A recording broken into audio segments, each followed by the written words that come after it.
నా పేరు ఏలేటి కిరణ్ బాబు, పెడన, కృష్ణా జిల్లా 6వ వార్డు. మాది ఎస్ఐ కాలనీ. అయితే మేము అక్కడ గ్రామకండం భూమిలో అంబేద్కర్ బొమ్మ 5 సంవత్సరాల క్రితం ఏర్పాటు చేసుకున్నాం.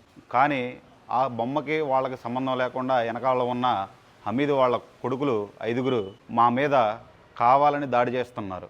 ఇది రాజకీయ పరంగా కానీ, వైసీపీ వాళ్ళకి కానీ, టీడీపీ వాళ్ళకి కానీ సంబంధం లేని విషయం. బొమ్మ పెట్టినందుకు, నేను ముందుండి నడిపించినందుకు వ్యక్తిగతంగా నా మీద, నా భార్య మీద కూడా దాడి చేశారు 5 సంవత్సరాల క్రితమే. కానీ అప్పుడున్న పరిపాలన వైసీపీ వాళ్ళు సపోర్ట్ చేయలేదు, టీడీపీ వాళ్ళు సపోర్ట్ చేయలేదు. చేయక నిందవంతా మా మీద వేసి కేసు కట్టనివ్వకుండా ఆపేశారు. సంఘటనకి ఇబ్బంది పడి నేను విజయవాడ వచ్చేసాను. మమ్మల్ని ఇబ్బంది పెడతానే ఉంటున్నారు. ఆర్థికంగా మా ఎస్సీ కులస్తులు ఆర్థికంగా బలహీనపడి ఉన్నారని వాళ్ళకి వడ్డీలకు డబ్బులు ఇచ్చి, అయితే దీన్ని అడ్డం పెట్టుకొని మన బొమ్మ విషయంలో మీరు తక్కువ కులం వాళ్ళు, మేమే చెప్తే అది తినేవాళ్ళు, మీరు ఇస్తరాకులు ఎత్తుకునేవాళ్ళు అని మమ్మల్ని అందరినీ దూషించారు. నా భార్య నా మీద కూడా దాడి చేశారు, వ్యక్తిగతంగా దాడి చేశారు. నాకు ఏ సపోర్టు లేక, వైసీపీ సపోర్ట్ లేక, టీడీపీ సపోర్ట్ లేక నేనేం చేయాలో తెలియని పరిస్థితిలో మా తల్లిదండ్రులు నన్ను మందలించి నన్ను విజయవాడ పంపించేశారు. నేను ఏమీ చేయలేని పరిస్థితిలో నాకు ఎవరు సహకరిస్తలేదని నేను అన్నీ నడిచినా సరే నేను విజయవాడ నా ఫ్యామిలీ కోసం నేను బయలుదేరి బయటకు వచ్చేసాను. కావున ఈ విషయంలో టీడీపీ కానీ, వైసీపీ కానీ ఎవరి హస్తము లేదు. ఓన్లీ వాళ్ళకి, మాకు, గ్రామస్తులకి, మాకు వాళ్ళకి గొడవ. ఆ విగ్రహం వాళ్ళకి, ఆ స్థలానికి ఎటువంటి సంబంధం లేదు. మేము పెట్టింది కూడా గ్రామకండం భూమిలో. వాళ్ళు మా తాతల తర్వాత ఎప్పుడుకో వచ్చిన వాళ్ళు, స్థానికులు మేము, వచ్చి ఉన్నది వాళ్ళు. అయితే మా మీదే దౌర్జన్యం చేయడం మొదలుపెట్టారు వాళ్ళు. కొద్దిగా ఇన్కమ్గా పరంగా కానీ, కాస్త వాళ్ళ జాబులు వచ్చి వ్యక్తిగతంగా పరమైన కానీ ఉండటం వల్ల వాళ్ళు మా మీద దాడులు చేశారు, మమ్మల్ని ఇబ్బందులు పెట్టారు. ఇప్పటికీ పెడుతున్నారు, ఇప్పటికీ గొడవలు జరుగుతూనే ఉంటున్నాయి. కావున ఇది మాత్రం రాజకీయ కోణంగా మాత్రం దయచేసి చూడమాకండి. ఇదంతా రాజకీయ కోణం అన్నది ఫేక్. రాజకీయ కోణం చూడాల్సిన అనుకున్న ఆలోచన మీకుంటే, అప్పట్లో నేను వైసీపీలో ఉన్నాను, తిరిగాను. అప్పుడు నా మీద, నా భార్య మీద దాడి చేసినప్పుడు కేసు పెట్టమని ఎస్ఐ గారి దగ్గరికి వెళ్ళినప్పుడు వాళ్ళు ఆపేమన్నారు. పైనుంచి ప్రెజర్ ఉంది, మీరు వెళ్ళి ఎమ్మెల్యేని కలవమంటే నేను వెళ్ళి ఎమ్మెల్యేని కలిశాను. కలిస్తే ఇది చిన్న గొడవను మీరు పట్టించుకోమాకండి అని పక్కన పెట్టేశారు. పెట్టడానికి కారణం అప్పుడు వైస్ చైర్మన్ వాళ్ళ కులస్తుడు కాజా, ఆ కాజా ఆధ్వర్యంలో మమ్మల్ని కేసు కట్టనివ్వలేదు. నా భార్యను కొట్టారు, నన్ను కొట్టారు. నా గ్రామస్తులు వచ్చే తలకి తప్పంతా మా మీదనే మమ్మల్ని మా మీద చూపించారు. కానీ సీసీ ఫుటేజ్ ఉంది అక్కడ. సీసీ ఫుటేజ్ చూపించమన్నా సరే సీసీ ఫుటేజ్ కాదు కదా, అసలు ఆ పేపర్ కూడా తీసుకోలేదు. మమ్మల్ని ఎఫ్ఐఆర్ కట్టమన్న కంప్లైంట్ పేపర్ కూడా తీసుకోలేదు డిపార్ట్మెంట్ వాళ్ళు. మమ్మల్ని అంత ఇబ్బంది పెట్టారు. ఇప్పుడు కూడా మేము ఊళ్ళో లేకపోయినా ఆ గ్రామస్తుల్ని, అక్కడ ఉన్న విగ్రహాన్ని ధ్వంసం చేయాలని వాళ్ళు ఎన్నో అక్రమాలు, ఎన్నో కుట్రలు పొందుతున్నారు. డబ్బులు ఇచ్చి ఆకట్టుకుంటున్నారు. ఇష్టం వచ్చినట్టు అక్కడ ఉన్న ప్రజలను ఇబ్బందులు పెడుతున్నారు.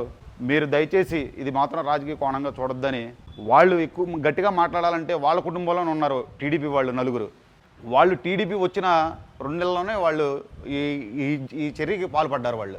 ఈ విషయం మీద ఇక మీద ఎప్పుడు రాజకీయాలు చేయమాకండి. ఎందుకంటే రాజకీయం సంబంధించిన విషయం కాదు ఇది. ఇప్పుడు వాళ్ళ మీద కేసు పెట్టారు, వాళ్ళు జైల్లో ఉండటం అది కాదు మాకు కావాల్సింది. మేము వాళ్ళు కలిసి చిన్నప్పటి నుంచి ఇప్పటి నుంచి ఉంటున్నాం స్థానికంగా. మాకు కావాల్సిందే ఆ బొమ్మకి శాశ్వత పరిష్కారం కావాలి. దయచేసి దీన్ని రాజకీయ పరిణామంలోకి మాత్రం తీసుకోరకమండి. దీనికి అరెస్ట్ చేశారని లేదా ఏదో సంతోషంగా ఆనందంగా ఉండటం కాదు. దానికి ఆ బొమ్మకి న్యాయం జరగాలి.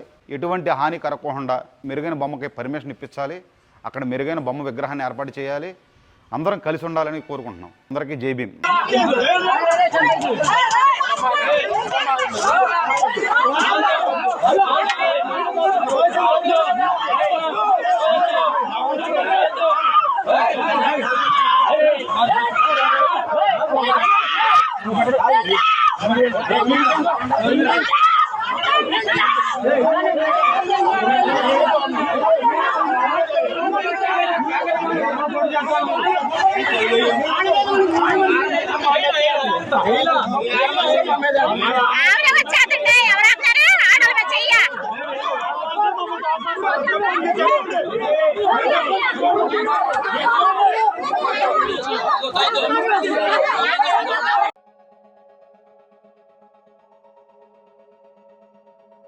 నూట 50 దళిత కుటుంబాలు ఉంటున్నటువంటి పెడన 6వ వార్డులో కేవలం ఒక్క ముస్లిం వ్యక్తికి పుట్టినటువంటి 4 కొడుకులు 1000 మంది దళితుల్ని భయపెడుతున్నారు. దానికి గల కారణం అధికారం. అదే అధికారం ఆ 1000 మంది దళితులకి ఉంటే ఈ రోజు ఒక్క ముస్లిం వ్యక్తి బాబాసాహెబ్ అంబేద్కర్ గారి విగ్రహాన్ని కూల్చివేయడానికి ప్రయత్నించేవాడు కాదు.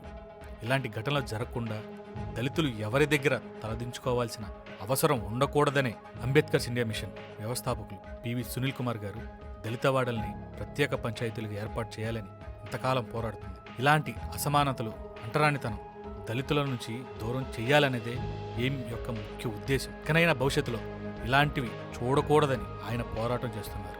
ఇకనైనా అర్థం చేసుకోండి, ఇదే ముస్లిం వ్యక్తి ఈ పని ఇంకెక్కడైనా చేయగలడా?